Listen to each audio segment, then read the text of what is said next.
other than compliance. Find out what this wholesale car dealer found important at NIADA 2013. Hi, this is Ted Roberts with Automotive Digest. We are here at the NIADA convention at Caesars Palace in Las Vegas. And right now I am talking to David Cardella, who is with Mountain States Auto Group in Colorado.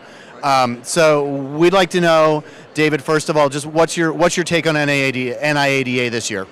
It's been a great conference. A lot of information, a lot of talk about compliance, addressing those issues, which I think is a big thing in our industry right now. So, what do you think? Do you think compliance is like the number one sort of buzz topic here this year? Yeah, I think a general consensus among all the dealers is there's so much changing each and every day in our legislation. We're not sure on how to stay on top of it, and that's been a good address. What they've been addressing. What are some of the key learnings that you've heard so far? Anything that stands out?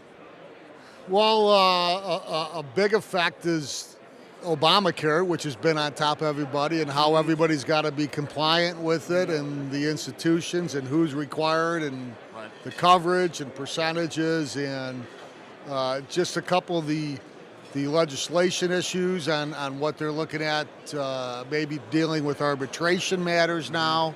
So pretty interesting. Okay. Beyond compliance, what are some of the other hot topics here at NIADA? How to get cars. There's been a lot of talk on accessing to inventory, profitability, how to take care of your customers, reliance, things like that. Okay. Speaking of sourcing of inventory, do you personally source inventory from outside of your own region and use transport companies? And if so, what's your experience like with that? Yeah, my business model is I'm a wholesaler, so I do travel out of state and bring cars in. With the lack of inventory across the country, that's made it difficult. And shipping cars, transport trucks, same thing, using the various transporters, some smaller transporters, some larger ones, depending on the loads where you get. So.